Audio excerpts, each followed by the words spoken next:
Picture this.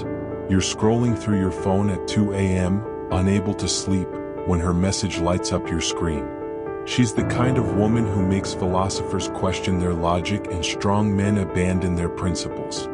Nietzsche warned us about her centuries ago, yet here you are, reading her words like they contain the secrets of the universe. But here's what's really haunting: you know she's dangerous. Deep down you feel it in your bones. The way she speaks in riddles, how she makes you work for every scrap of attention, the intoxicating mixture of availability and distance. She's not just a woman, she's a force of nature that Nietzsche would have called the embodiment of chaos itself.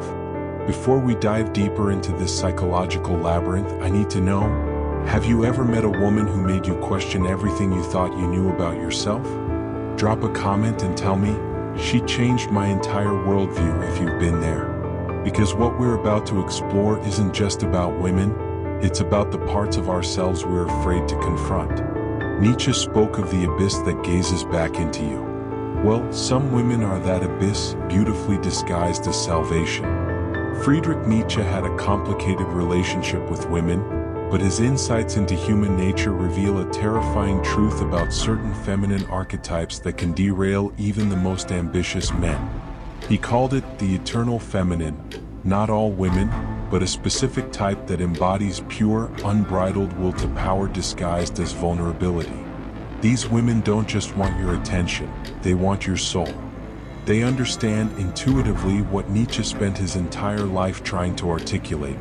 That power isn't about domination, it's about making others willingly surrender their own power. They've mastered the art of psychological warfare without ever reading a single philosophy book. You think you're the hunter, but you're actually the prey. She studies your insecurities like a scholar studies ancient texts. Your need for validation becomes her weapon. Your desire to be needed becomes your chains. And the most dangerous part? You'll thank her for it. This isn't about misogyny, it's about understanding the dynamics of power that Nietzsche obsessed over. Some people, regardless of gender, have learned to weaponize others' emotional needs. But when a woman does it with beauty, intelligence, and just the right amount of damage, she becomes irresistible to men who think they can save or understand her. Nietzsche famously declared that we must go beyond good and evil to understand human nature. When it comes to these destructive relationships, traditional morality fails us completely.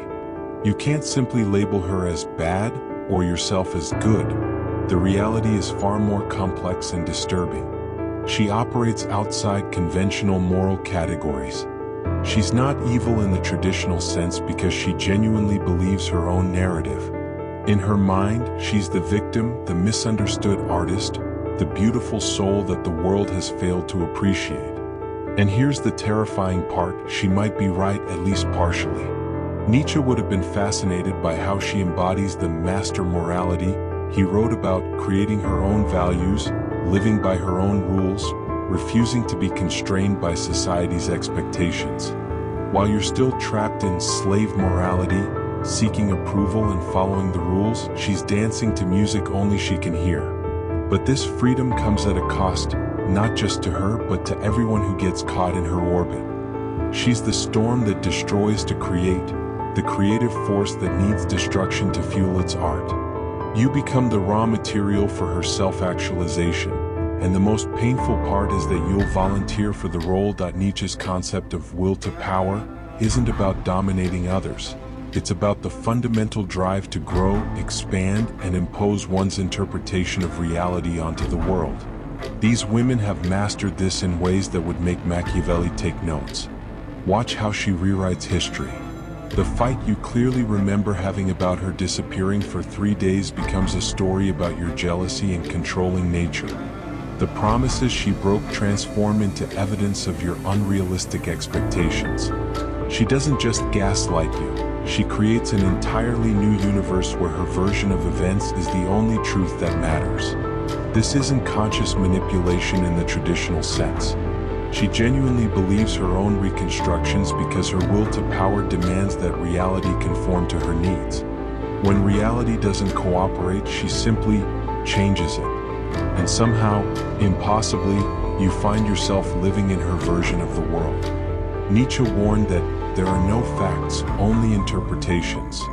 She's the living embodiment of this philosophy, and she's making you doubt your own perceptions, your own memories, your own sanity.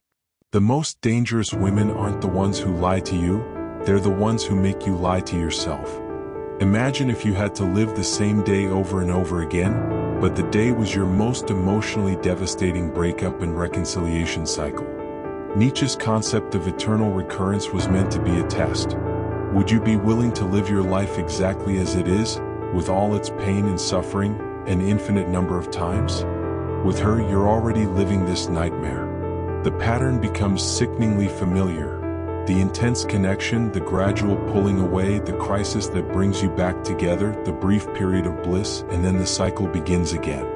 Each time you tell yourself it will be different. Each time you're wrong. But here's what Nietzsche understood that you're missing: you're addicted to the cycle itself. The highs wouldn't be so high without the devastating lows. The relief wouldn't be so sweet without the anxiety. She's not just giving you love and taking it away, she's giving you the most intense experiences of your life, positive and negative. You've become addicted to emotional extremes, and normal, stable relationships now feel boring by comparison. She's rewired your brain to crave chaos, to associate love with suffering, to believe that if it doesn't hurt, it isn't real. This is how she ruins you, not through one devastating blow, but through 1,000 small destructions that rebuild you in her image. Nietzsche proclaimed that God is dead, but he didn't mean it as a celebration. He meant it as a warning about the vacuum that would be left behind and the dangerous things that might fill it. When you make her your God, you've stepped into that vacuum, and the results are predictably catastrophic. Your entire sense of meaning begins to revolve around her moods, her approval, her presence in your life.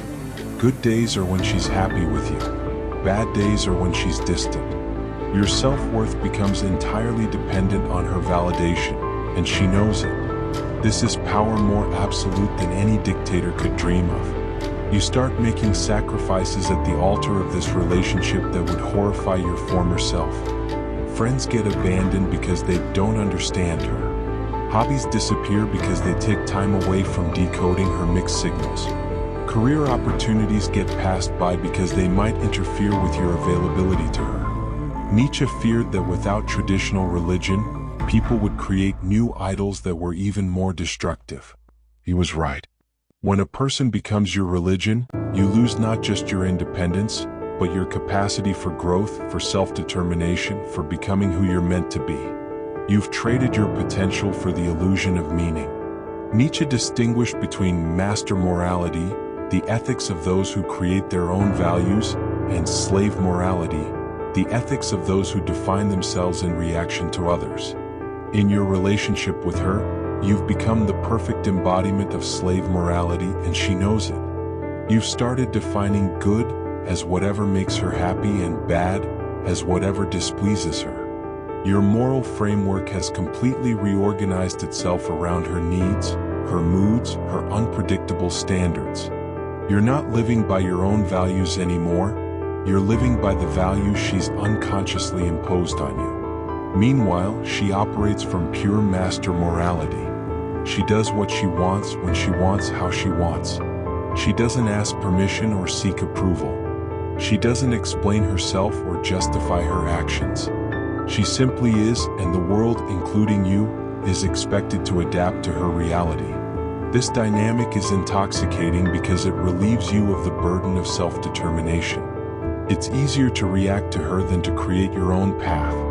It's simpler to try to please her than to figure out what would actually make you happy. But this ease comes at the cost of your soul, your identity, your future self. Nietzsche's concept of the Übermensch isn't about superiority over others. It's about transcending your own limitations, creating your own values, and becoming who you're truly capable of being. But you can't reach this potential while you're emotionally enslaved to someone else's chaos. Think about who you were before you met her. Remember the dreams you had, the goals you were working toward, the person you were becoming. That version of yourself is still there, buried under layers of emotional confusion and manufactured drama. He's waiting for you to remember him. The upper mensch creates meaning rather than seeking it in others. He sets his own standards rather than living up to someone else's expectations. He loves from a position of strength and wholeness, not from need and desperation.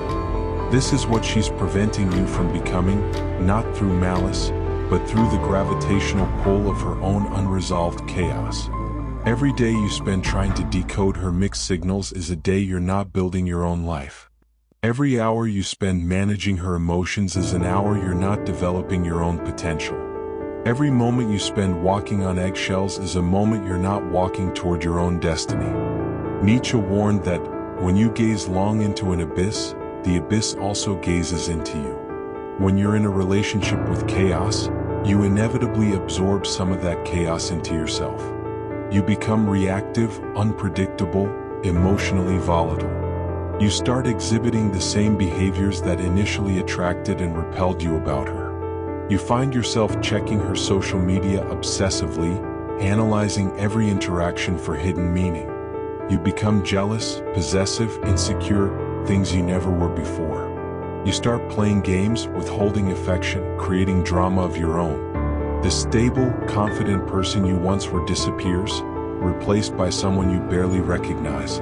This is perhaps the most insidious way she ruins your life, not by breaking your heart once, but by changing who you are at your core. Even after she's gone, you carry these patterns into future relationships.